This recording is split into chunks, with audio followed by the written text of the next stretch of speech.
Yeah, and the sound of lawn mowers is probably like something that everybody in the US is just used to hearing because you guys are obsessed with your goddamn lawns. I've never seen a fucking lawnmower in my life, man. I've never seen one.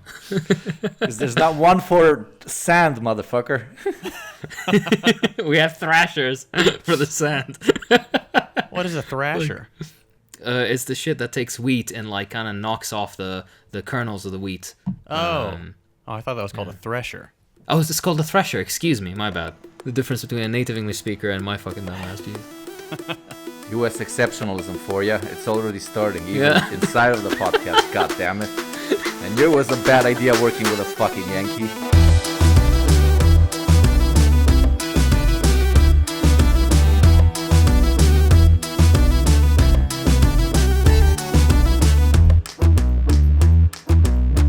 Howdy, y'all. Welcome to episode 2 of the Deprogram. Today, we are going to be talking about something that is very common and very frustrating, especially here in the States. We are talking about American exceptionalism. As always, I am joined with my two friends, Hakeem and Yugopnik, and we're gonna have a good time. How you guys doing? I am very good, thank you very much. What about you, Hakeem? All good, fans. Fams? Does that work? Can you pluralize fams? I'm fucking stupid right off the bat, aren't I? You probably can, my fams, and if not, then we're starting it right now. That's how it goes with American slang. You use it ironically at first, and then you can't stop yourself. Yep, that's what happened. I resisted dabbing for years, then I picked it up ironically, and now I can't stop. Dude, my younger cousins, all of them dab. It's the weirdest fucking thing I've seen in my life. They'll say something so stupid, and then they're gonna do a dab. I don't get it. My God. Yeah, it used to be really cringe, and now it's the funniest thing in the world to me. I don't know why. Maybe I'm just a boomer now. Maybe I'm just too old, and the kids are making fun of me, but... All right. So, the topic at hand, American exceptionalism. So, I think the best way to actually to start this is maybe just to give the quickest of definitions, maybe what it means to each of us, because that's the essence of liberalism. The general definition, I would say, to myself, is basically this idea that the United States is basically unique on the special mission to bring freedom to everybody and all mankind, and that only them, being the hallbringers of this magical liberty, have the ability to, kind of be exceptional in their own special little way. Usually it brings with it lots of bombings of brown people, but... Yeah, sorry about that. No, it's fine. It's not your fault. I mean, yes, it's your fault. You should be sorry. I'm kidding. How about you guys? What does it mean to you? I don't know. Let's hear the exceptional American go first. Oh, boy. Okay. All right. So when an American says or, engages in American exceptionalism, it's typically from like a positive standpoint. They don't hear the term American exceptionalism and think it's a negative. They'll just think, oh, well, yeah, I mean, America's the greatest place on earth. We are exceptional. I mean, everything we do is right, and our culture is the most advanced, and everybody should look to us as the shining city on the hill, which is very strange because America has or the United States, rather, has a lot of very obvious problems. Like, I'm sure you've seen the video of the British people being asked how much they think healthcare in the U.S. costs, and they're all just shocked at how absurdly expensive it is. But yeah, when you hear an American say something, yeah, I've got some examples here for you. So hold on. I'd like to hear your opinion as a physician on some of these prices. But yeah, when an American talks about exceptionalism, it's usually like a common, quote unquote, common sense thing to them. It's like, yeah, I mean, of course we're exceptional. We are the United States of America. We're the best. Which is very different from what the rest of the world thinks when they hear that term. To me, like the easiest, more metaphorical, I guess, explanation of what exceptionalism is to American exceptionalism is to me is like this image of a typical American abroad, and it's not just the cockiness that does it for me, but that they have and that they behave and interact with you as if you're a fucking alien. I had a big boss from America come over to the Balkans for a company I worked for, and the dude was literally in shock when he saw that we have an actual fucking Starbucks. He asked us to take a photo of him right in front of him, probably, incredibly shocked to see that these dirty savages know the way of, I don't know, shitty overpriced coffee. And I'm not even going to go there and tell you, his New York reaction to seeing how actually clean our subway and metro system was. But the US is real life to these people, and everything else is like a coded up video game that they get to experience sometimes when they step out of the US or when they hear about it on the news. But the real world, the real definition of what it is to live on planet Earth is to have the American experience of living on planet Earth. Everything else is just a DLC. Yeah, exactly right. And of course, you can't forget the fact that whenever they happen to... Anybody who comes to the U.S. is an immigrant, but every American that lives outside the U.S. is an expat. Yeah. Yeah, that's very true. We expect to be welcome, anywhere in the world, which is an absurd thing to assume, given how many people and countries we've, bombed and subjugated and occupied and all that. But yeah, we tend to think of people who come to the United States as... backwards or dirty or unwelcome, or like you said, like just immigrants, which has become a dirty word in the United States. But then when we go and travel abroad, just whether for fun or to relocate, we expect to be treated like royalty and received with open arms, which is quite an assumption to make, I think. American tourists, I'm told, or as an American tourist myself, when I go places, I'm told we are the worst. To an extent, honestly. No, but only the English are worse. Only the English. Trust me. Jesus Christ, those people are absolute. They returned to Monkey a long time ago. That's all I'm gonna say. Yeah, sorry, Hakeem. No, what I was gonna say is the point of them when they come to a foreign country, and the goal they have when they expect everybody to speak English. And the general expectation, and also to tie that into the point they said that they expect to be welcome everywhere. Yeah, that's very true. Even when they come as invaders, they expect to be welcomed to a place. Yeah, it is truly. I don't know what you call it. It's either a brainwashing of sorts or a delusion. I don't know what the preferred word would be, but it is definitely something that is not right in the American psyche when this approach. Of us being, as if we're the ones that God made the earth for, and everybody else is, just kind of tagging along for the ride. Yeah, I think that's really true, and that reminds me of something that we see here in our media a lot. When the U.S. military goes abroad, you see a lot of news coverage of them interacting with the locals, and the locals being, super receptive and welcoming and friendly, and U.S. soldiers like giving out candy and stuff like that. So I think a lot of it is manufactured. How the average American perceives how we're received by the rest of the world. Yeah, so I think it's a mix of assuming that other people also think the United States is the best place on earth, but then also having that reinforced with our media and military industrial complex, kind of just forcing it down our throats day in and day out. Absolutely, and there's this little thing that's very specific for Americans. I mean, obviously there's mass media propaganda manipulation in every country that you can mention, especially countries that go on and intervene with their armies abroad.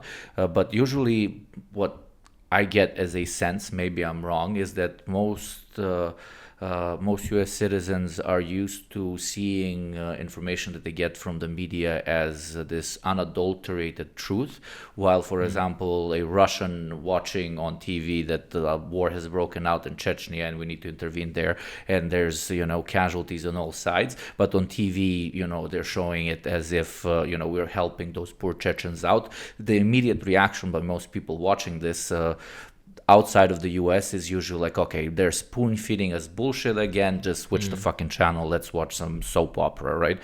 While in the US I feel like there's people are much more receptive towards misinformation, especially misinformation that makes them feel good about the country that they live in and about what the country that they live in is doing abroad or even domestically. I think that ties into a very interesting point that you mentioned. Only when speaking with Americans have I ever heard the term unbiased media, which is very strange to think, because not only media, but everything else in society, even reality itself, will have a bias of some sort, some tilt at some point. And that's very interesting to note that, only Americans from my personal experience, I've seen whenever some sort of news is shown to them, they have this expectation that this is the facts are being presented. Not all Americans, of course. I'm sure there are many who probably see it and think, yeah, this is bullshit. But I've never seen like the Fox News phenomenon of a huge basically group of people that almost cultishly. I don't even know if that's a word, but you understand what I mean. Watch a particular channel and kind of eat up every little, bit that it spits out. This is a very, I think, American-centric thing. I can't think of a single channel, like on my part of the world, where people would watch like that and all of them kind of have semi-aligned opinions that just kind of hover around the same average. It's just very interesting. Yegupnik, is there something like that where you come from? No, absolutely not. I mean, sure, whenever a new party comes in, the main state television body gets filled up with people from that specific party, and obviously it becomes very biased towards the current president or prime minister.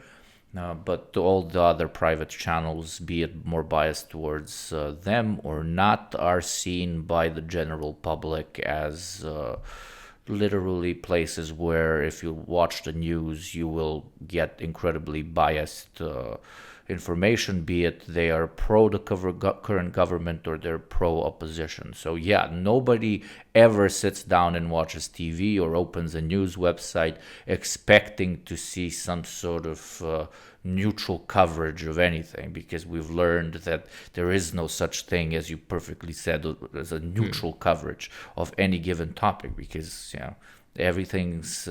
nothing's black and white. I think that it is a very uniquely American thing. Like all of our news networks try to jockey for position as, the most accurate, or like even Fox News has their slogan is fair and balanced, right? So they're trying to present themselves as the arbiters of truth, like we are the most truthful and unbiased news network there is, and they all try to do that, CNN, MSNBC, all of them. And for whatever reason, I mean, there is the kind of cultish, like you said, obsession with your favorite flavor of news channel. Like you've got the right-wing people who love Fox News and hate CNN, and vice versa. The CNN people hate the Fox News people, but they all the other right-wing people.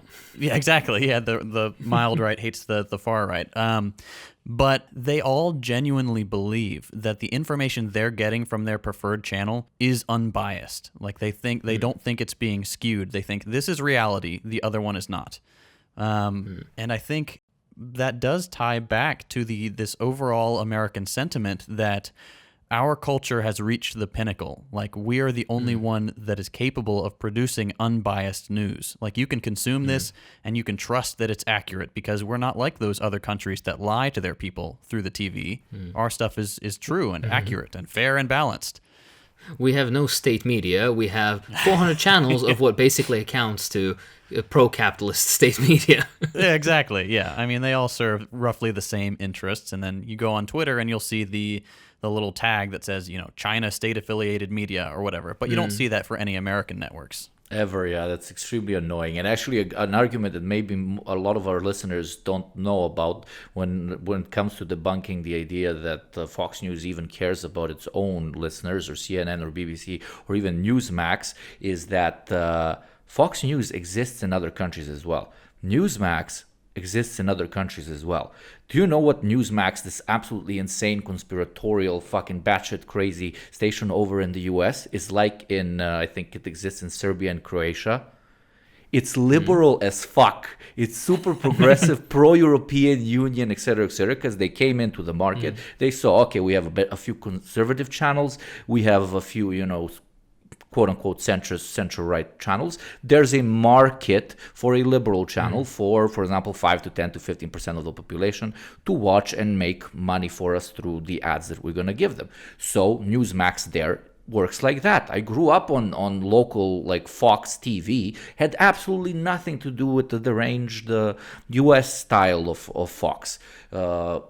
Fox and all of these other broadcasting stations, just as with any other industry selling a product, find a demographic, make money from that demographic, do not skew anywhere outside of the given plan and operate on the basis of that. They don't give a shit about some. Yeah, sure, they hire a lot of people who, for example, are insane conspiratorial conservatives in the case of Fox, but like the owners of the actual broadcasting corporation does not actually give a shit about any specific agenda. They just give a shit about making a lot of money. And sure, if it helps to brainwash a bunch of plebeians along the way, good for them. Even some of the more well-known newscaster figures like Tucker Carlson, like they don't believe a word of it. He's been on various podcasts and stuff and interviews going on record saying, yeah, these people are stupid. Like, I don't believe this stuff.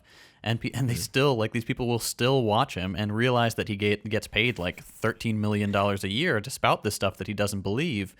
And yet we still don't make the connection that these people aren't, trying to give you quote unquote unbiased, accurate information. They're doing their job as a talking head and just funneling the opinions of billionaires through the mouths of millionaires to make you think that poor people are terrorists.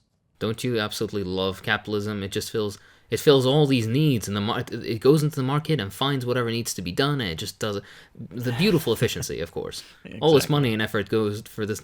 By the way, the funniest thing about Tucker Carlson, I had no idea he was even a conservative like persona, because the only things I've ever seen from him were those like lefty edits where he's like, oh yeah, and the workers, they want to seize the means of production and shit like that. It's like, oh, you've seen that one where he's talking about, it's like, oh yeah, and to distract people from the fundamental contradiction, which is class. I was like, yeah, he has, he Go gets Tucker, it. Yeah. He's to find a potential different market. Yeah, well, maybe I can grab a few lefties. Why not get the viewership up by 3%? Yeah. Hilariously, but like it's kind of irrelevant to today's topic, but just as a side note, these people are absolutely despicable. And, even under socialism, then these people would just kind of sidestep into their careerist nonsense to just kind of fill in whatever niche they need to be to kind of not only self-preserve, but also kind of, try to make their lives as comfortable as possible and to, the usual nonsense. It happens in every society, and in socialism, it's something that we have to especially deal with a bit more. Not ruthlessly, let's say, because that brings negative, like violent connotations, but I mean, they need to be weeded out in proper ways. But it's just something interesting to note. But what I want to add on to JT's point was, I think, at least as a non-American, the way I view American exceptionalism is basically viewing the world through the American mind or the American lens, whatever it may be. Either it is American people as a whole or whatever America tries to pretend it is or picture itself as. So it's kind of like putting on these goggles and looking at what the world should be like, how it is directly affected, what the United States position is within the world. And then when you look at it like that, then you see the nonsense for what it really is. Because in reality, in some weird nebulous way, American exceptionalism means that the United States is it's not bound to whatever laws or expectations or traditions of any other countries or even the quote-unquote international community has. Even that point of international community makes little sense, because usually whatever the international community is whatever the US wants, right? Whatever it believes, whatever it wants to fucking do. That's why, for example, we can't think of a United States that is like embargoed or sanctioned or has limited access to some international organization. It's entirely above international law in whatever way it pictures itself, right? They get to choose whatever's, worthy, quote unquote, worthy of condemnation, be it Cuba or Vietnam or China, what have you, and what they can, what the world, quote unquote, international community should just casually overlook, not even care about. For example, Saudi Arabia or whatever other dictatorship the United States supports. So it's this weird position on the earth where, yeah, they consider themselves to kind of be the only people that matter, and their view of themselves, which they kind of delude themselves with, is what they want to impose on the rest of the world, kind of, if that makes sense. Oh, yeah, absolutely. I mean, even back in, like, World War II, when the Nazis were going up for their war crimes trials, the United States position was they had to determine what constituted a war crime. And so their reasoning was, well, if we did it too, it's not a war crime. So you'll never see the Nazis punished for things that the Americans also did. It's very much a rules for thee but not for me kind of thing for the United States. There's just, I guess, an assumption that the American people will believe that we're inherently good and that we inherently abide by these golden standards of morality and decency, but they have to be forced on the rest of the world because they're just not on par with the United States yet. Exactly. My favorite ones by far are like the well-meaning little Karens that want to help us poor little developing nations out, but it's never because they think we need a hand, but quite often this idea that without the US, the civilizing factor, the rest of the world would just crumble into dust or whatever. And I'm not even talking about the ones that advocate for military interventions, just your run-of-the-mill, closeted racist belief system that everything outside of the US and usually the UK de facto needs a hand in building anything. And if they see a country... An American hand. An American hand, exactly, brother. And if they see a country actually on the brink of, I don't know, independent economic growth, they always try to find some either American reason of why it was successful, like, I don't know, the US and Japan post-World War II, or if they don't find the Yankee source of wealth, then it must be an unstable country built on authoritarianism, and whatever wealth they have will eventually crumble. So basically, only the American can really handle democracy and maybe a few allies that the US has gifted with their ideals, which you can pretty much read as white countries. Yeah, exactly. I think that's very interesting because it's connected also to this idea. It's just white settlerism and this idea of the white man's burden extended, right? That's also very intrinsically connected to the idea of what America is and how it is exceptional. How, again, they are the civilizing factor in the world and basically everybody else are backward savages. And hey, if we weren't around, then God knows. And interestingly, also that kind of links to the point of whenever you criticize the United States, they go about this, whataboutism, where it's like, oh yeah, for example, like if you were to mention... I don't know, the ban on abortion that happened in the United States recently, they're going to be like, oh yeah, but we're not like Afghanistan. Yeah, the country that's been war-torn for 20 years at American hands, mind you. You're not like that place. The third world, poor, underdeveloped country that you bombed to the Stone Age. That's not a good look for you. But still, it's trying to kind of be exceptional in a negative way, where they're kind of being like, oh yeah, even though we suck, we it's absolute shit here, we're not as bad as over there, so that kind of makes us, I guess, it justifies how shit we are. By the way, I think this needs to be said, sorry I cut you off, but I just want to say this needs to be said, I think, for any Americans who may be listening. All of us three here are quote-unquote anti-American, but anti-American does not mean anti-American people. We're against the idea of what the United States as a state institution views itself as and presents to the world. So we're not against Americans or you as a person, some guy in Wisconsin who might be listening. I don't know. Is that even a good example of a state to use? An obscure state to use? I have no idea. Omaha, is that the least populated one? Which one's the one with the tumbleweeds? That one. Wyoming? Yeah, by the way, if any American listening is offended by this, fuck you, okay? I dare you to fucking name 3 provinces in Iraq. Eat all of my ass. You can't. Fuck you. But that's generally what I mean. None of us are anti-you as an American. We're against the idea of Americanness that intrinsically also kind of, doesn't work in your favor. It hurts you. It's the same idea that it hasn't given you healthcare or an access to education or sends you and your brothers and sons and fathers and daughters and everybody else to die in wars that have no purpose taking place, etc., etc. Just so it's, said. Yeah, I think that's super important and something we probably should have mentioned at the front of this episode. We're going to be ragging a lot on the United States in general in this on this podcast, but in this episode Inshallah. In particular. Yeah, yeah. But it's not because we hate any American people in particular, except those who at the levers of power. It's very much a sense that the way this country is structured is detrimental to the well-being of the people who live here and the people who live abroad and the health of the planet as a whole. So in that sense, the United States has to be heavily criticized. And that might feel like a personal attack at times, but I promise you, dear listener, that we do not hate you at all. You are in this fight the same as we are, and we just need to recognize what the real challenges are to overcome. And a lot of them happen to center around the worst aspects of capitalism, which are exemplified in the United States. Exactly. If the imperial core was some other country, if it was in the east, in the south, wherever, the criticism and the exceptionalism born there would maybe not be the same, but would be quite similar, and we would be criticizing that given country and state apparatus on that basis. This is not the idea that we dislike.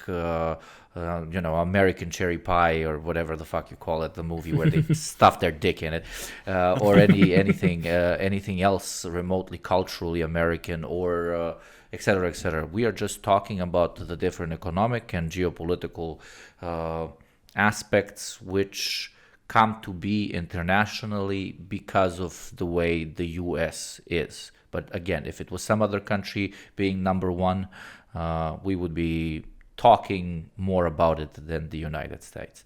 So basically I'm saying, yeah, you're not even that exceptional when it comes to why we're shitting on you. You just happen to be the most powerful country, and that's why we're talking about you so much.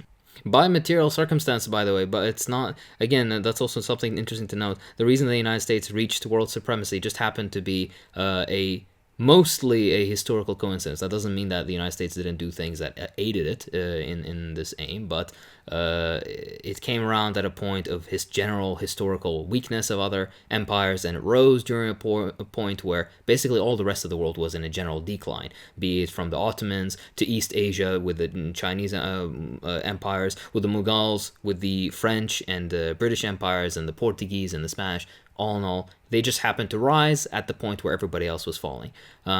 They did some things to help that. Most of it very violent and brutal. The genocide of one race and the enslavement of another race, and then the conquering of numerous peoples who never wanted to be part of the United States, nor wanted to have anything to do with the United States. And this also included crossing entire oceans to murder brown people across the earth and to secure resources and everything on and on and on, up until the world wars, where they just so happened to come out lucky that they were never affected because they were separated by two massive oceans, again, material conditions. Had the Soviet Union had two massive oceans on both sides protecting it, then I think we may have even seen it to continue into this day, because of ground invasions would never happen, etc. Side point, but just to reinforce the fact that we are materialists in this podcast, real materialist hours.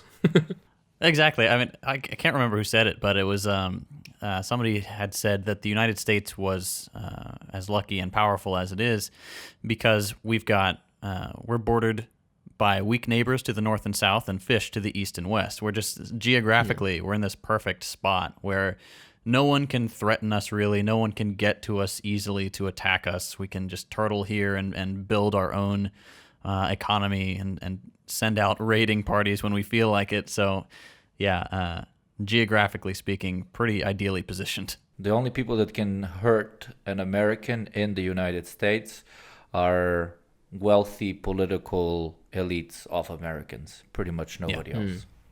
Exactly. Yeah, I also wanted to just make the note that while the rest of the world has been more or less had many successive empires that waged their own wars and whatnot, and basically exploited the land to whatever needs they needed, the United States, as or just North America, as a massive continent with immense amounts of wealth, like unfathomable amounts of wealth, that were not really tapped into on a global scale up until maybe the past 2 centuries. Even when the United States was founded, it was barely being used, only the eastern part of it, and even that not so much. So there's also this material wealth that was never really dug into. And that also kind of links to many Native American tribes and their concept of what nature should be like and how it should be maintained. And that can be, contraposed, no, that's not the right word, was it juxtaposed, that's the word, with the other general European attitudes, especially of the industrial era, of basically absolutely ruining the earth for this weird Victorian type of progress, regardless of how disgusting the water is and how unbreathable the air is. So it's of course the two sides of that. But it's just an interesting point, by the way. I don't know if you guys know about the term American exceptionalism and its origins, but historically, yet another thing to thank the communists for, it was the American communists of the 20s, roughly, who were the ones to actually use this term, And my favorite little tidbit about this is that for whatever reason, the Americans of the era used to think that American capitalism, actually I'll correct myself, it wasn't all American communists that thought this. It was a very small subsection of them, but a lot of them were in leading positions within parties, and many of them turned out to also be CIA assets afterwards.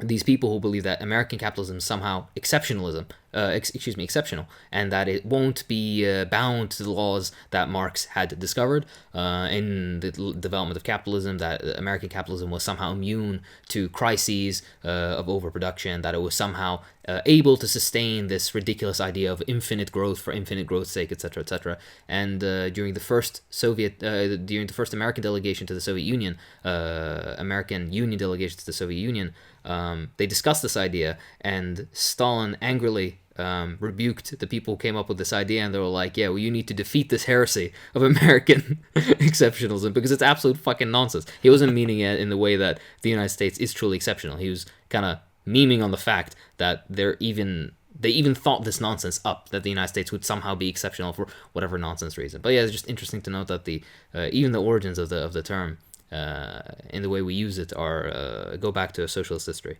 It's extremely interesting. We see how that turned out. That analysis turned out to be incorrect. Please, okay. The United States has not had a single crisis. Okay, what are you talking about? 2008. What are you talking about? Yeah. COVID. What are you talking about? 1 year from now, the guy who's listening and seeing the United States economy crumble, inshallah. Yeah, it's probably not too far off. Looking at economic stuff now, not looking great. Not looking great. Let's just hope it goes out with not with a bang, but with a whimper. That's my hope. Yeah, exactly. But to add on what you said about the history of U.S. exceptionalism, I don't know if you guys noticed, but like with every next president that comes into power in the U.S., there's a different sub-brand of American exceptionalism. I don't know what kind of example I can give, but like Obama, we are exceptional because we are good, and we are good because we are exceptional. Or like more of a Hillary type of thing, where, I don't know, we're exceptional because we know what's right, we're gonna get that Libyan motherfucker. Or, in my opinion, the most honest, and that's why a lot of obviously Americans that don't want to admit it to themselves were pissed at him. The Trumpian exceptionalism, which is, again, the most direct one. It's just, I don't know, we are exceptional because we are the best. Also, fuck China. So yeah, there's it rebrands, constantly rebrands. For sure, yeah. And that's why I think anytime you hear an American president speaking, you may as well just cut out the audio and put in just a person having very heavy diarrhea, and it would be roughly the same message that's being conveyed.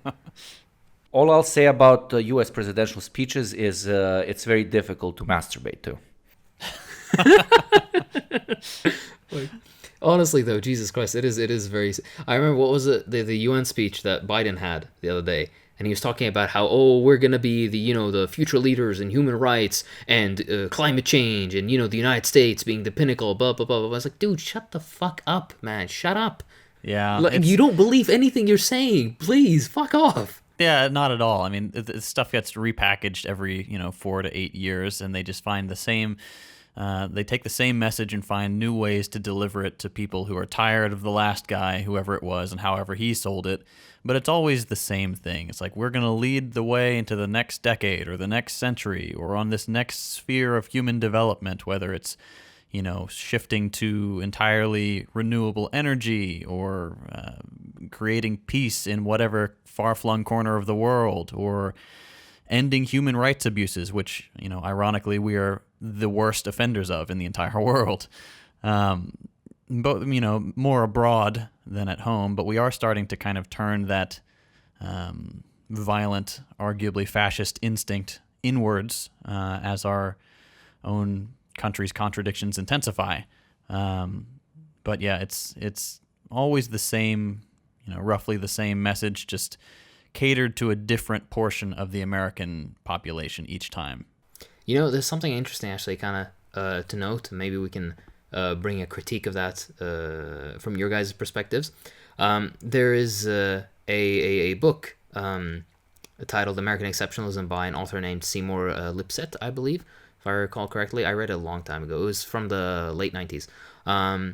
But I went and I took a peek, and there's a couple of ideas that he kind of packages into what American exceptionalism is. So I want to list like one at a time, and then I just want to get what you guys think about how the United States is truly exceptional. One of the things he lists is equality before the law, meaning as in the United States is exceptional in the world because it's one of the only places, not the only place, where the United States truly has equality before the law. JT, as the resident American, would you please care to comment? Oh boy, I could just say big oof and leave it at that, because that is absurd. That is one of the most ridiculous things I've heard recently.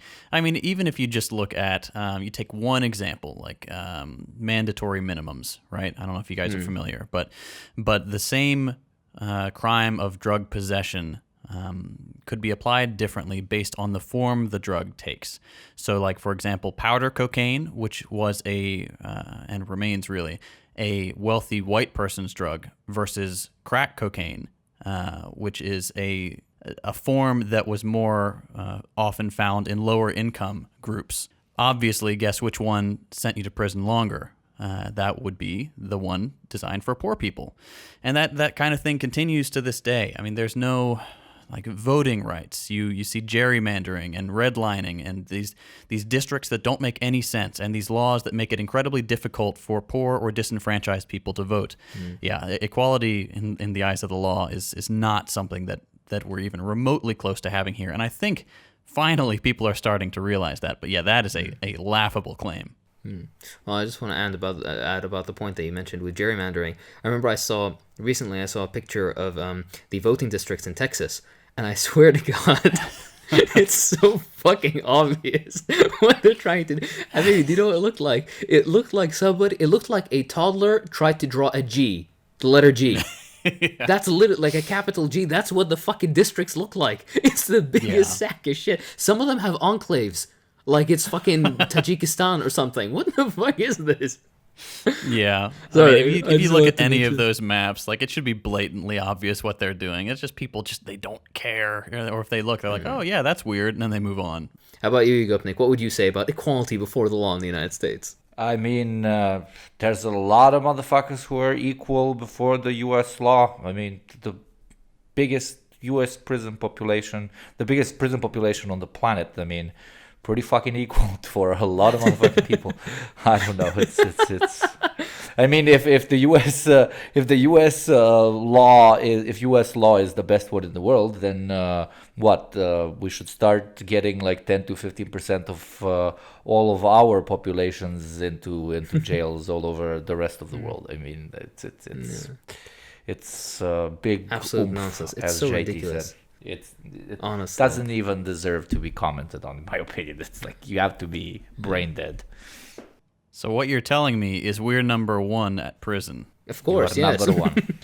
All right, that's all I need to hear. We're number one, baby. And another win for the United States. Another W. You just copped another W, my friend. That's right. Add it to the board. Yeah.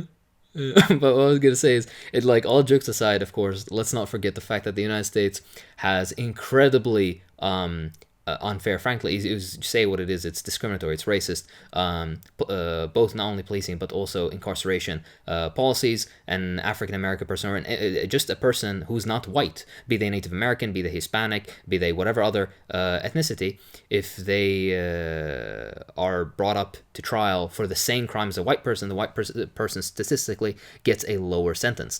This is not an equal before the law thing. This is a just fucking racist thing, and I don't think anybody would actually argue that point. So we can swiftly walk away from that nonsense to the next beautiful point. Liberty. The United States is exceptional because it is one of the only countries, if not the only country, that has this unique blend of liberty in which you have the freedom. What's that nonsense sentence? The something proper, life and pursuit of happiness. Oh, the resident life, American liberty, and pursuit of happiness. Yeah. Yeah, exactly right. That it's one of the only countries, if not the only country, to have that beautiful liberty. JT, what do you say to that? Well, like, what does that? I'm sorry. What the fuck does that even mean? What the fuck does that even mean? The fuck does that mean? Chuka puka puka naga naga naga. That's all I heard. Like, the fuck is that? The fuck is that? Yeah, that's what it boils down to. It's an I have my absurd dumbass claim. hat on today. I'm sorry. Go on, yeah. No, you're right. I mean, you Gopnik, you're absolutely right. It's like, what does that actually mean? Like, if you try to, yeah, you can say that, and it sounds nice and pretty and stuff. But then when you try to quantify that, what does that look like? Do we have more free time to spend with our loved ones? Well, no. Do we have parental leave? No. Do we have free health care? No. How's our education? Oh, it's terrible. How's work-life balance? Terrible. Well, JT, I need to cut you off there, okay, please. You have the liberty to be unemployed. You have the liberty to no paternal leave. You have the liberty to die on the side of the street, starving, okay? These are all freedoms that they didn't have in the totalitarian Soviet Union, okay, please. Yeah. That's it. I mean, that's all that there is. It's like the only claim that's left is, well, you've got the freedom to leave your job, and then of course the part that's left unsaid is that, well, then you're gonna die. You don't have any hope without a job. And that's why I hate the freedom to and freedom from conversation, because at the end of the day, the freedom to bullshit is always, it's either vague platitudes or, you're just gonna starve on the street. It's either like, oh, you have the freedom to express yourself, which is a vague platitude that means nothing in reality. You don't have the freedom to express yourself fully in the United States. A lot of trans people that decide to express themselves in the United States end up being beaten or murdered. That's a thing to think about, right? And then you have on the other side, it's like, oh, the freedom to nonsense, like, oh, you can leave your job and then just be homeless and not be able to pay rent and not be able to support your family, and on and on. You have the freedom to basically go bankrupt because of a single diagnosis. Hell, because you broke a leg. All right, stupid shit like this. While the freedom from crowd is kind of like, yeah, freedom from, simple things like, hey, unemployment. Being homeless, freedom from being homeless, freedom from, rotting on the side of the street, being drowned in poverty because you were bankrupted because, I don't know, you stubbed your toe a bit too hard and now you had to get a $16,000 ambulance ride. It's just ridiculous nonsense like that. So I'm glad we're all on the same page about what was it, liberty. Now there's going to be another point. This one I think we can talk about a bit more. The United States is truly exceptional because it is one of the only places, if not the only place, with a truly representative democracy in which the desires of the people, for the people, to the people, upside the people, I don't know what the fuck the rest of it is. You know what I'm talking about. Yeah. You know exactly what I'm fucking talking about. It's a bullshit lie, so I don't need to memorize it. But yeah, it's the only country where we have a truly representative democracy that represents the will of the American people. JT, please, what do you say to this? Okay, this is something that I go over in my videos so often because it's such a tired claim. It's like, we've got all of these initiatives that are incredibly popular, not just with, the average Democratic voter, like marijuana legalization and green energy and stuff like that, but that is growing in popularity on the right as well. I mean, it has majority support even on the right, and yet we never pass any of these things. Like, it always gets deadlocked or not even brought to the floor for a vote, or just shut down by people like Kirsten Sinema or Joe Manchin, who's was just the other day looking down at his constituents from his yacht and just telling them, oh yeah, we're going to do the best we can. No, he's not. No, these people, they don't care at all. Like, their interests are not aligned JT, with... I'm sorry, I have to cut you off, but...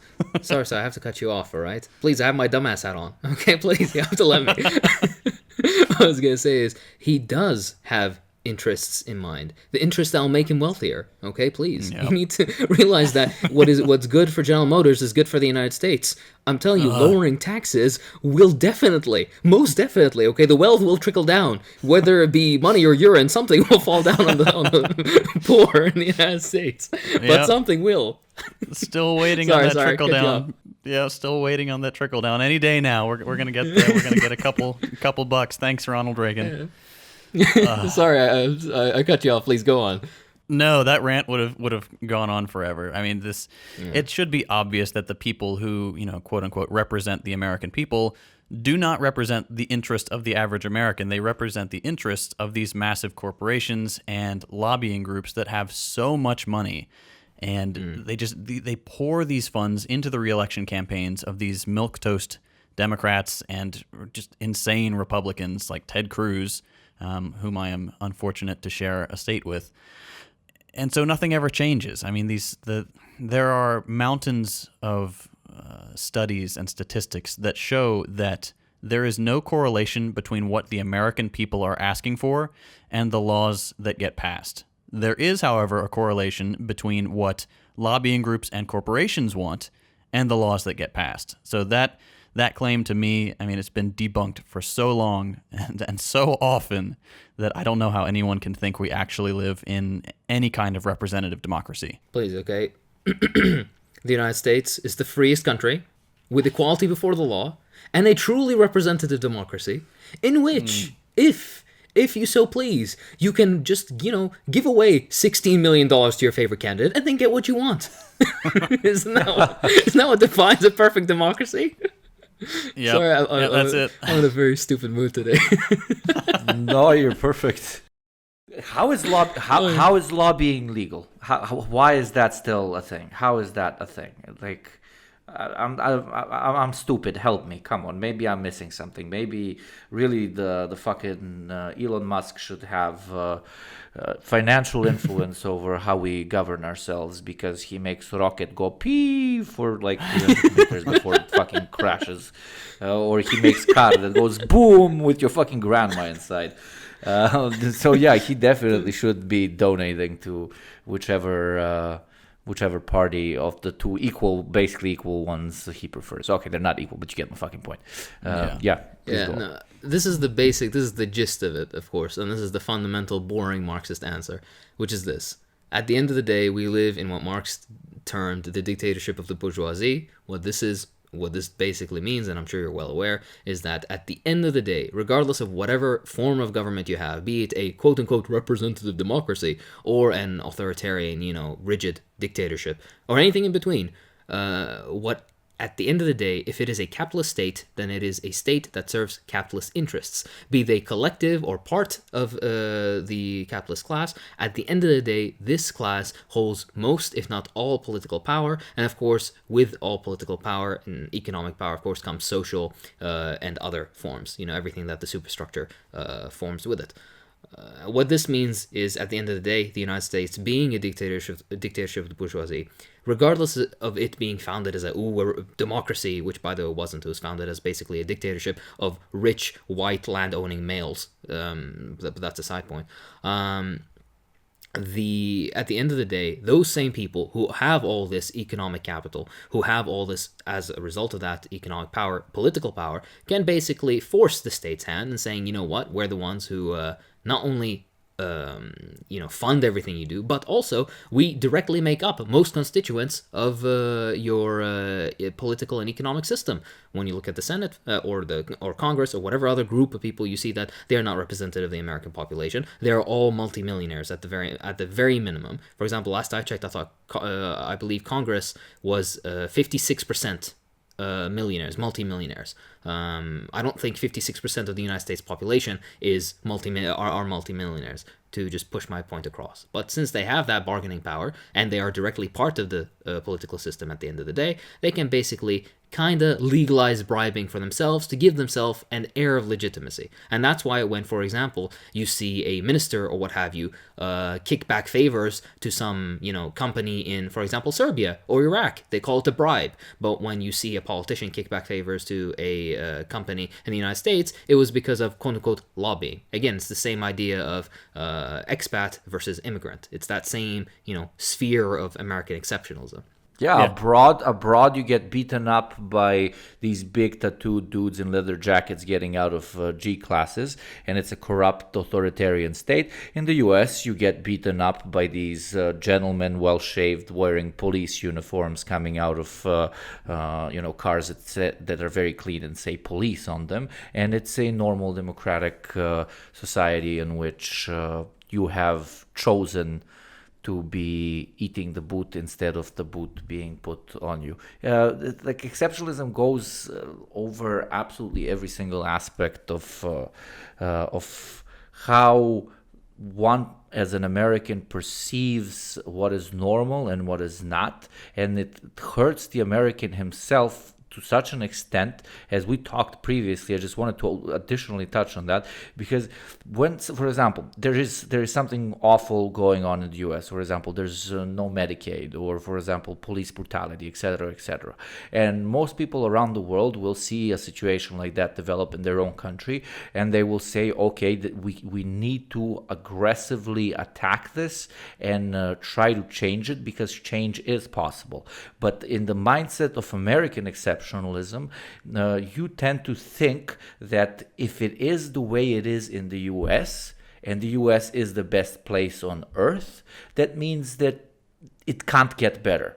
You should keep your head down and you should accept it as it is. So, the boot tastes like shit over here abroad, but I'm pretty sure the boot tastes very, very rubbery to you guys as well, because of American exceptionalism. Yeah, for sure. Yeah, I Sorry, think do you have something to say? Yeah, I think at this point we should probably go into some of the specifics, and because we in America do tend to have that mindset of what is normal here is it's just the way it is. Like, we shouldn't expect to change it, because if it's the status quo here, that must mean it's correct. So let's play a little game here. Let's guess some treatment costs. Now, Hakeem, you might have a bit of an advantage here, but I promise you, I definitely don't. This shit's gonna be so out of left field. Fucking hell. I remember. Sorry. Just as a side note, I remember I saw fucking. What was it? Somebody got like a Band-Aid, like, you know, the fucking the Snoopy Band-Aids, like child's Band-Aid, and the transcript said like $50 or some bullshit. Anyway, sorry to cut you off. Go on. No. So just to preface this game, Americans tend to think that our healthcare system is the best in the world. Like, the treatment outcomes are amazing, and yeah, it can be a little expensive, but that's just the cost, the price you pay for the great treatment. But absolutely, you know, among peer nations, our healthcare outcomes rank very, very near the bottom. But let's talk about some costs here. All right, let's guess. Let's see, what's a good one? All right, so an ambulance. You know, most of the time, you would assume that, you know, you call the 911 and you've got some horrible thing. Your husband had a heart attack or whatever, and you call an ambulance for him, and they show up, they take you to the hospital. You wouldn't really, in most countries, expect to pay anything for that service. In the United States, however, a lot of ambulances are owned by private companies that work with the hospitals. So what would you guess would be roughly the minimum for what you'd pay for an ambulance? I would say, even knowing as fucked up as the US is, I would say a bare minimum should be $5,000. I mean, a maximum. Oh, a maximum. Oh, well, okay. That's so you're in too much, man. That $5,000 should be like gas money plus time for the people in the van. No. Oh, you're giving an estimate. It should be, sorry. It should be zero. It should be fucking negative. You had the worst day of your life. You need to be fucking taken by an ambulance. No. My point being is that knowing how fucked up the US is, even keeping in mind how messed up the US is, at the very maximum, even with their weird private healthcare system, the very maximum of some, like, within logic, I guess, should be, like a couple of $1,000 PlayStation maybe. 6s. Yeah, 5 PlayStation 5s. Yeah, basically. Yep. So, based on Enlighten us. Based on my studies, my rigorous studies, the absolute bare minimum I could find was $400, and this is for a regular run-of-the-mill ambulance. And they go up to you know roughly around $2,000 for a trip, a regular four-wheeled ambulance. But if you're unlucky and you're in a more remote location where they can't get to you by typical ambulance, they can send you an air ambulance. So the minimum for that is $2,000. This is, just a little helicopter that'll airlift you out till you can get to a regular ambulance. And those will run you up to $200,000 for extraction by an air ambulance. That's before you even get to the hospital. 200 PlayStation 5s. Jesus Christ. Yeah, just commit harikiri. Yeah, exactly. Commit self-delete. Yeah, it's terrible. All right, let's move on to some cancer treatments. So what would you guess you'd pay for, a round of breast cancer treatment? Again, I think this game is a bit unfair to you, Gopnik and I, because I think, even you just mentioned, what should be the price? It should be nothing. It should be nothing. And even in a private clinic, let's say a private high-end clinic, per treatment, like chemo session, I would say maximum should be $200, and that's like supposed to be, incredibly high-end, like luxurious fucking place where they served you mint and tea with fucking ground up endangered species in it. Wow. $200. All right. Well, average cost for breast cancer here in the United States is between $15,000 and $300,000. Jesus fucking Christ. And Man. how many sessions of My chemo, God. Hakeem, you're a doctor, does one usually need? So we kind of calculate how much it is per session. It really depends. It depends on the staging of the cancer. It depends on the form of cancer. You don't have one type of breast cancer. There are Okay. 4 general types. And I don't want to get too deep into the medical. But yeah, it really depends. It can be anywhere from, like, what? 3 treatments. It depends, again, to dozens. It really depends on the person and the staging and all that. Staging and grading of the tumor. Okay. Yeah. And that's roughly the same for other cancers too. So brain cancer, a little bit more difficult. Minimum 50,000 to 700,000 plus. Pancreatic cancer, 50,000 minimum, 200,000 plus. Melanoma, 56,000 plus. A bone marrow transplant, minimum 350,000, and that'll run you up to over $800,000 for a bone marrow transplant. Even things Yeah, go ahead. You may as well, if you even had this, okay, most Americans don't have anywhere near this amount of money, but you could probably take a fucking flight to Spain or some shit, or Portugal or something, right? Have the vacation of your life, spend 2 months there, get the surgery, and come back, and you still wouldn't spend as much as probably just the ambulance ride. Oh yeah, absolutely. I mean, the costs here, even with insurance, are just... There's a reason most Americans will turn down medical assistance. It's because we can't afford it. It will bankrupt you. A lot of people can't even afford the ambulance ride, so they'll turn that down. So there's a statistic that most Americans can't afford a surprise $400 expense. And when that is the minimum cost for an ambulance ride, that's before you even get to the hospital. That doesn't bode well for the average American. No, hey, please, okay, America is exceptionally shit in this regard, but it is exceptional. But I was going to say, I remember I had a friend of mine, sorry to cut you off, but I had a friend of mine who's American, and this particular person had to go to the hospital for whatever reason, and I just, like, as a throwaway comment, I was like, oh yeah, how was the ambulance ride? And like, oh, what ambulance? I got an Uber. And that was the first time I don't think I think the appropriate term is gobsmacked. I was fucking taken aback. I was speechless. That you have to, your life could be possibly in danger, and you have to make the stupid decision of, oh, you know what, I don't want to absolutely financially ruin myself and my family. Let me go get a fucking, an amateur taxi to fucking get, oh my God, what is wrong with the U.S.? Fuck. Yeah, and do you know the worst part about it is sorry I'm cutting off, but the most absurd part about this is that the very fact I just mentioned, oh, a friend of mine said that they had to get an Uber ride, I can guarantee you every American that just listened right now probably thought, I was like, yeah, what's wrong with that? If the ambulance is too expensive, you get a fucking Uber. Like, that's a fucking normal thing. Hey, driver, please hold my cut off leg. I'm gonna give you 5 stars, habibi. Hold my entrails. Keep the pressure on the bullet wound, baby. I'll tip you. I'll tip you $20. Tip. Yeah. Fuck. I'm sorry, JT. Go on. I'm sorry. No. It is absurd. It's funny to think about, but it's also just deeply dystopian. I mean, cancer is one thing, and it's a challenging disease, and obviously it's very difficult to treat and intensive. So, I mean, some Americans can justify that expense. Like, okay, well, I mean, they fixed my cancer or they put it into remission. What's $500,000 of debt? But then you've got things like things that are just required to perpetuate the species, like giving birth to a child, right? The average woman will have to give birth to a child at some point. And even with insurance, labor and delivery, you're looking at like $9,000 minimum, and that's without complications. Jesus Christ. Yeah. If there are complications, you're looking at $17,000 plus, a C-section, $14,000 to $25,000. And if you have to stay in the hospital for longer, if there are some kind of difficulties or complications, you're looking at an extra $3,000 per day just for the hospital stay. That's a BMW. Do you know something? Like the foot. Yeah. Literally. Hello, ma'am. Would you like your child to be born, or would you like a 2014 BMW? Your choice is now. You have 12 minutes before it pops out. Of course, of course, the fucking Balkan, their measure is a fucking, a fucking BMW. Oh fuck! Sorry, that's mildly racist of me to stereotype it like that, but fuck, it's that or the fucking Audi.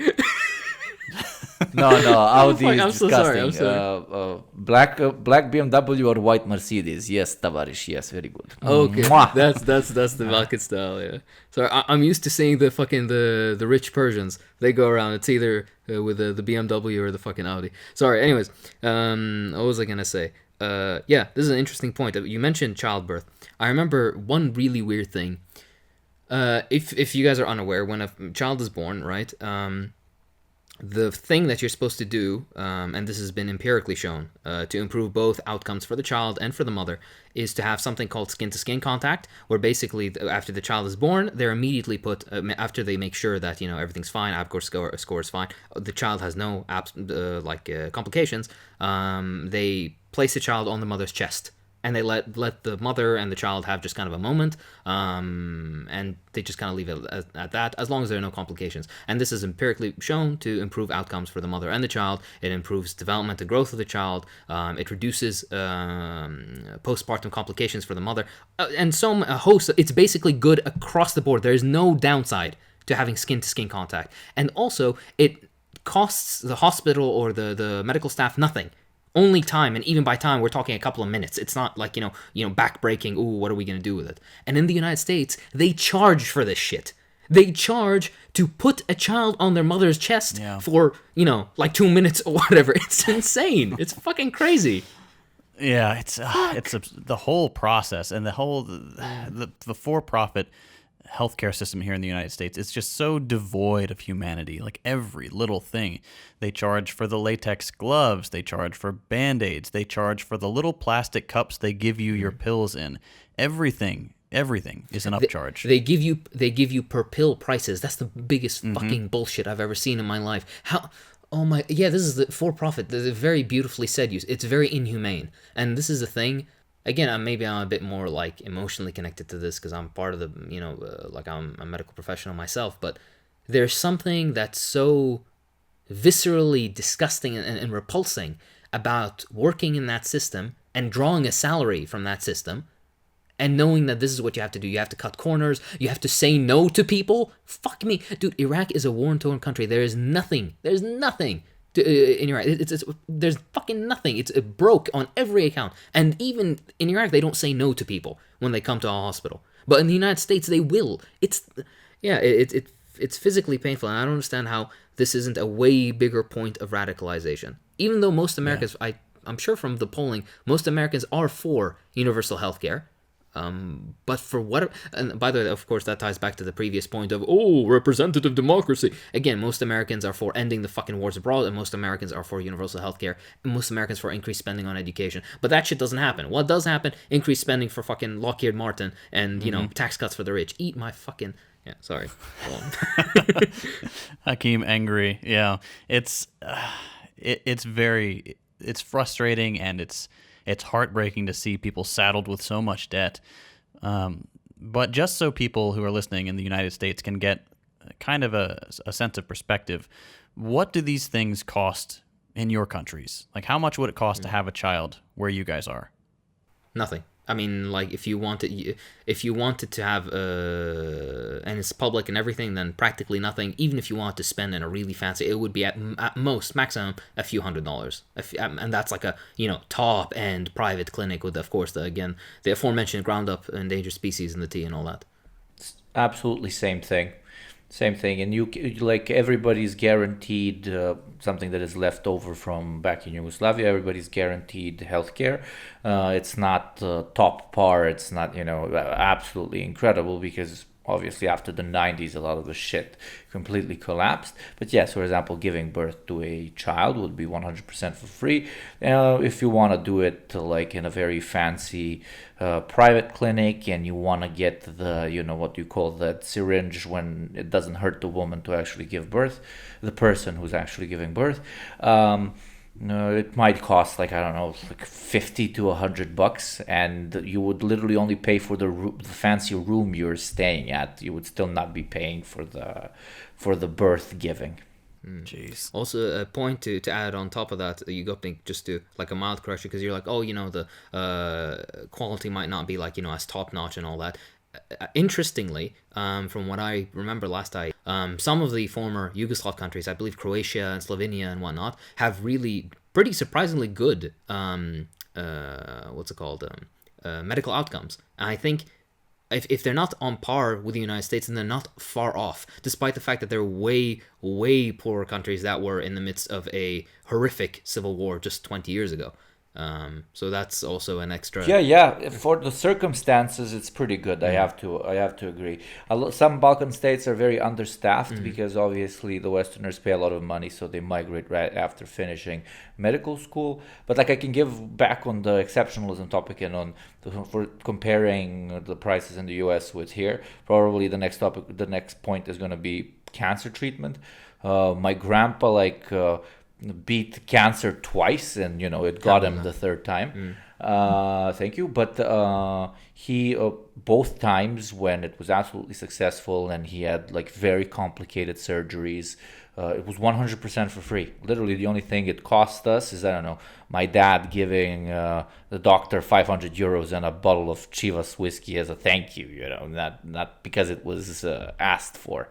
And that's it. It was 2 extremely complicated surgeries, which happened to be completely successful. I remember not a single cent was spent. Also, to add, also just as a thing, because this is also related. Sorry to cut you off, JT. But of course, having had experience with doctors who have come from your part of the world, from the Balkans, they are amazing physicians. Surgeons and clinicians alike, absolutely amazing physicians.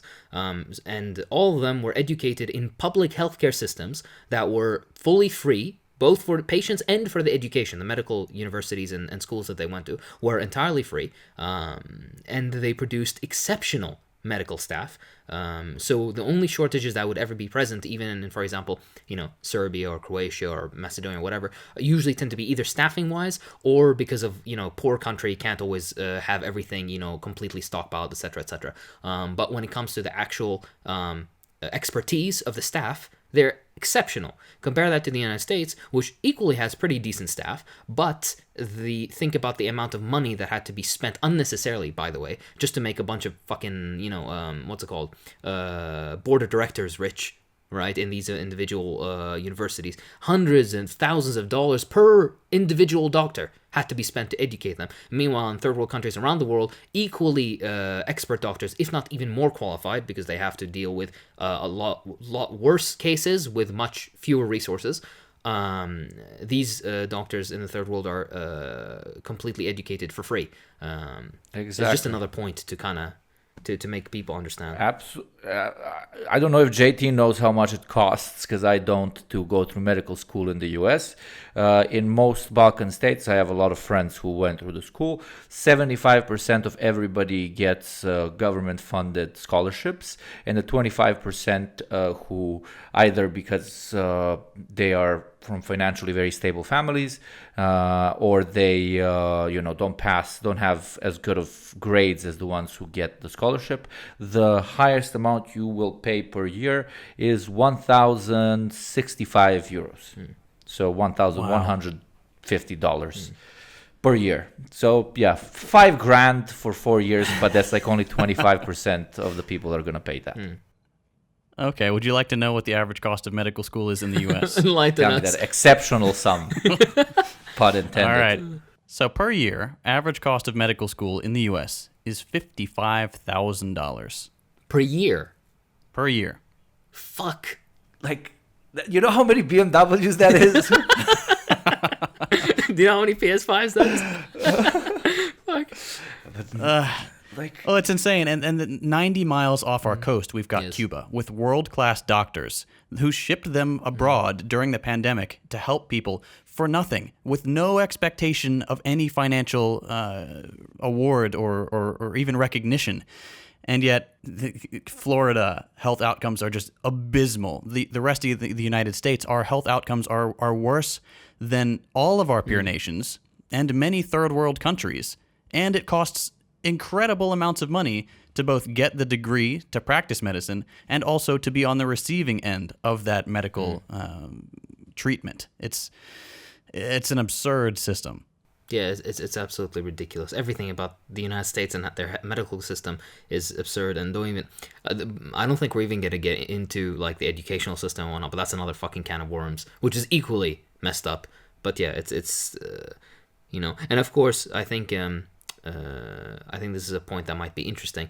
But when I was mentioning before earlier the concepts that kind of come together to form American exceptionalism, I mentioned the nonsense of equality before the law, liberty, blah, blah. One of them is individuality, right? Or this concept of this individualism that comes with the United States. And I think this also really affects the medical system within the U.S. because even as a doctor in the U.S., you aren't kind of like in a union with the patient to try to find the best outcome. You're first and foremost trying to protect yourself legally from being sued and whatnot. And like this weird shit that I don't see anywhere else in the world, right? I remember I was talking with a friend of mine who is in the U.S. and is a physician, and they were telling me how they have to have like 6 different kind of insurances, just like related to their profession, and one of which is basically like lawsuit insurance. So in case, for example, if they were to get sued for whatever reason, then they'd be protected from that. And another one was what was it called? It's not coming to mind. Basically, like if you're injured and you can't, like if you're a surgeon and you can't carry out surgeries for a couple of weeks or months or whatever, then you have to get insurance to cover you so that they won't because the hospital will let you go if you're not working for them because you can't, and you have to just kind of be until you're back on your feet to reapply for it. It's so fucked up. It's profit based basically is what I'm trying to say, and that is no way to run anything for humanity. Oh, excuse me, I have to have my dumbass hat back on, please, okay? Profit is the sole driver of competition and improved outcomes across the board, okay? This is why the United States is the number one country, of course, in genocide and health outcomes, negative health outcomes, and prison population, and police brutality. How does the United States have police brutality on par with, like, Brazil? I don't get... And that's not even an insult to Brazil, okay? Brazil is relatively more politically unstable than the United States, and they still kind of have... whatever. I'm sorry. You go on. No, it's all true. It's all incredibly frustrating to see because we talked about having a child in the United States, and then what do you do then? Do the parents have to just go back to work? Well, yes, because we don't have any parental leave. We're the only country out of 41 surveyed countries that does not guarantee any amount of paid parental leave. 0. There's no mandated parental leave in the United States. And so it's then you're trapped. It's like, well, I can't afford not to go to work, and because they'll fire me, and I won't have my job back if I stay home with my child. But if I don't stay home with my child, we don't form that bond, and the child I have to send it to daycare, and young child daycare is incredibly expensive in the United States. It's just everything. It's just a cascade of expenses and challenges that lead to these intense societal problems. I mean, our rates of suicide and depression are terrible. We've got school shootings everywhere all the time. Our labor rights have been eroded. I mean, we've got no sick leave. We've got no vacation time. Pensions are gone. I mean, you used to get a company car or little benefits like that, all stripped away. Like it's a bare bones system that's just running on life support. And of course, in the United States, that life support is incredibly expensive. Yeah. Exactly right. That was beautiful. Yeah. Temporarily embarrassed millionaires. Yeah, exactly. No, for sure. And that's why I think I think that actually ties to another point that I find kind of funny, this dichotomy where the United States presents itself as kind of a civilizing force, even though they've been kind of stepping away from that terminology. They still believe it, they just don't use the terms anymore. But again, this white man's burden, this settler colonial impulse, that we are the civilized upright men and everybody else are some brutes and barbarians. But when you look at the United States inside, I think, and hilariously, a lot of the world looks at the U.S. and like, Jesus Christ, you're the ones who are kind of uncivilized and barbaric and brutes in a way, with this complete lack of care for your, for a country that talks about, oh, think about the children, what about the children? But there's no parental leave, there's no protections for them, there's no free education or healthcare or what have you, for a country that's so, all about, oh, human rights, and we care about the women in Afghanistan, but they're gonna ban abortions for women, and they're not gonna pursue rape cases. I think it was something like only 3% of rape cases actually get convictions in the United States, some insane amount like that. Or they're going to be like, oh, but we love human rights, China's or the Cuba's, violating human rights. But at the same time, the United States is the number one, tourist destination if you want to get your skull cracked by a police officer, especially if you're a minority.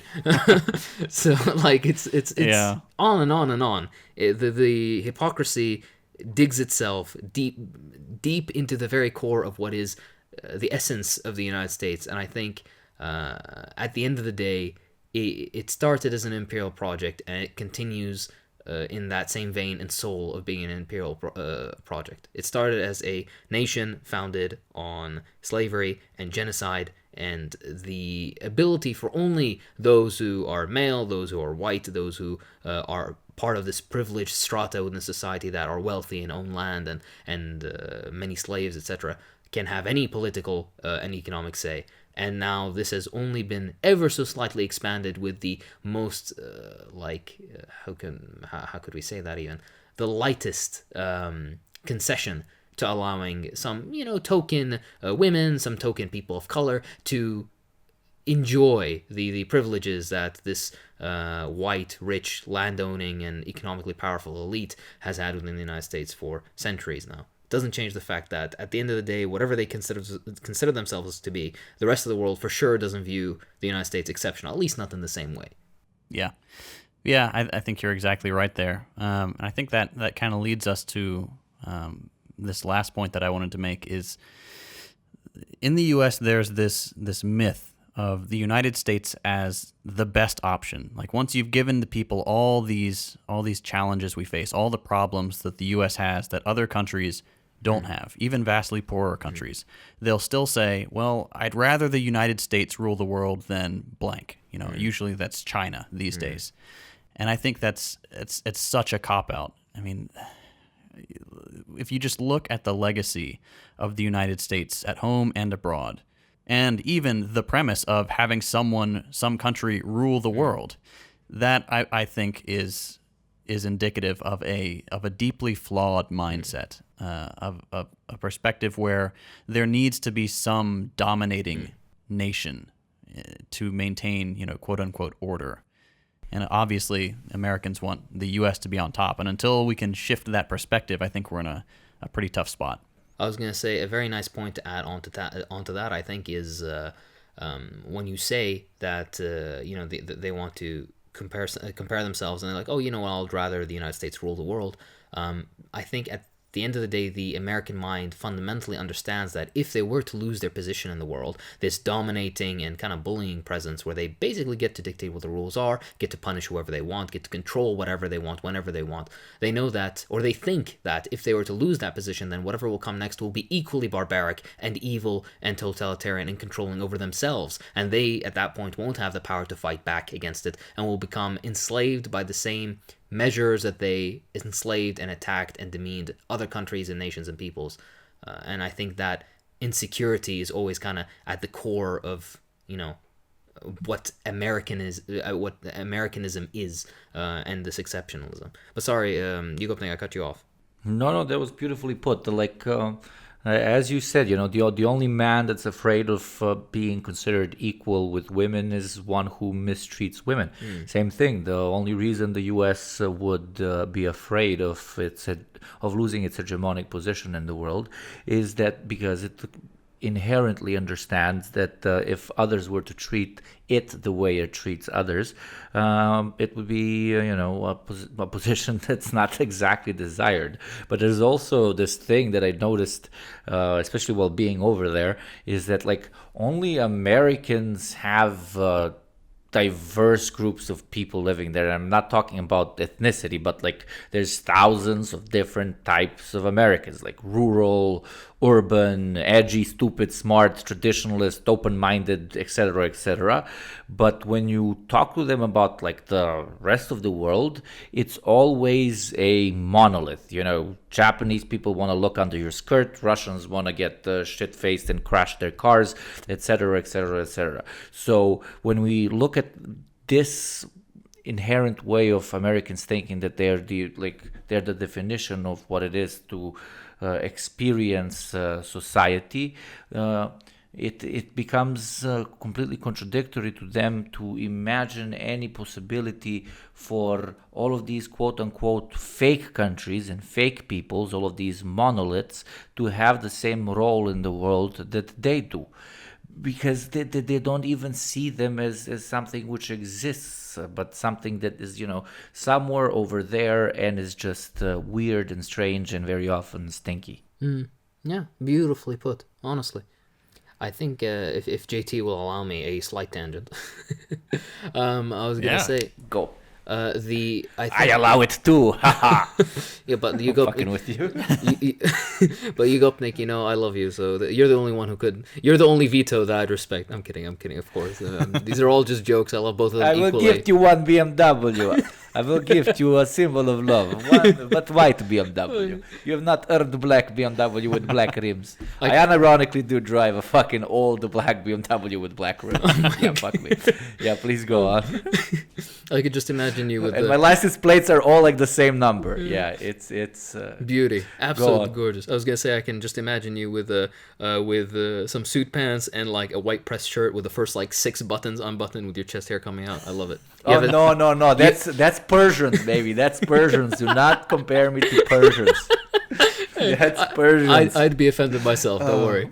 Anyways, what I was gonna say is, there is this thing that I notice, and I think JT could probably comment on this a lot more, being an American himself. But there's this weird, let's say, dichotomy, or it's not dichotomy. Think about it like 2 parallel roads, where the United States wants to consider itself exceptional, like there was never anything that came into the world that was like it, and it has some established destiny. It has something that just makes it, you know, something special, something that spark that will push it always to the forward, always to the top, that makes it better than everything else. They try to make themselves as this wholly unique thing. But on the parallel road, they try to draw so many parallels with Rome and the Roman Empire. They try to, you know, use their architecture. They have even similar political symbology. They have Latin written under their emblems, right? Even their political system is lightly mirrored on the Roman Republic, or the early Roman period at least. And also, when you listen to the discourse, the same discourse kind of parallels, where when Romans said that they would go and fight the Gauls, for example, and they're protecting their borders, the Roman borders, and these people are a civilizational threat to Rome, and that we need to, not only on this side, but on the other side, they also had this weird Roman burden, let's call it, to civilize these barbarians. The United States has this strange parallel that's almost identical, where not only are there really poor, backwards people, quote unquote backwards people, who can in no way really affect the United States economically, politically, or otherwise, but the United States tries to paint them as some sort of massive potential threat to the United States, and then they go and fight them, and in the same vein that they say, oh, we're defending ourselves and our borders and our way of life, they also try to say, oh, we're also trying to civilize these backward barbarian people that we're going to. And again, it's this weird, like I said, the parallel rows, this dichotomy of both trying to pretend or present themselves as unique, but also having not only real comparisons that you can draw to what Rome was like, but also what they want to perceive themselves in a symbological way, if again that's a word. Yeah, that's definitely the case. There's a good bit of I guess maybe hero worship here in the United States when it comes to Rome. There are a lot of people just draw comparisons to Rome, and I'm sure historians could give better context here, but I think a lot of it just comes down to the fact that Americans recognize the United States as the greatest superpower in the world, arguably in the history of the world. And the closest comparison they can draw is to this massive, sprawling, incredibly powerful empire of Rome, which had similar goals for expansion and cultural dominance and was seen as this beacon of culture, surrounded and oppressed on all sides by these raving barbarians who were just clawing at the gates to tear down what they had built. And I think the average American sees similar things happening in the United States. They see our borders being infiltrated by these negative influences, these immigrants that are coming in and trying to tear down our heritage and our culture. And I think it's a challenge for people to maintain the idea that the United States is unique and the world has never seen something like it, and also hold Rome to this past analog. So I don't really know where that came from. I guess it was just cultural baggage that we taught Latin in our schools and things like that, and we had a weird fixation with the classical period of ancient Greece and Rome. But yeah, I'll see that in my comments a lot. People are saying like, yeah, we got to be careful. I mean, the United States is going the same way Rome did. I mean, it's going to collapse in the same way. And it's always the Rome comparison. So I think for most people, it's just the comparison between this ancient analog of power and culture and hegemony and the nearest thing we can see in the modern world, which is the U.S. For sure. And I think something... just to put on your just to add on top, because you said you didn't really know where this possibly came from. I think it's like this: the United States, or the founders of the U.S. and the current political establishment, they have at the end of the day similar intrinsic goals, or at least what's the English term for this? They see themselves in what was the Roman leadership, and the Roman leadership saw themselves in what the ancient Greeks were. And to quote Lenin, freedom in capitalist society always remains about the same as it was in ancient Greek republics, freedom of slave owners. Yeah. It's one of my favorite Lenin quotes, man. I wish one of these episodes, I'll add that to the list. We should just do a stupid thing where we just go over all our favorite Lenin quotes. I love it. Yeah, I just finally finished reading State and Revolution. I'd read most of it. I was missing like the last few pages. I was like, I just need to finish this. But yeah, it's hey, and keep this in the podcast. I want to hear your direct opinion. The very last chapter. What do you think? Oh, where he's just like, it's so much more fun to be part of a revolution than to write about it. Yeah. I love it. Chad, fucking Chad. Oh my god. Oh my god. It's just. It's so cool. I got to that, man, because I knew he had said that at some point. And then I read it. I'm like, man, he put aside writing this work because he was going out and doing the work, like doing the stuff that we're talking about. Like, hey, sorry guys, doing a revolution. I'll get back to this eventually. It's amazing reading that sort of thing and just, I don't know, getting the perspective of someone who lived it. Honestly, yeah. There's nothing. I think the best way we can actually encapsulate that is Lenin was the ultimate Chad. I stand by that statement. Don't at me. Don't at me, liberals. You're going to get at me and we'll discuss. I don't care. Lenin simp.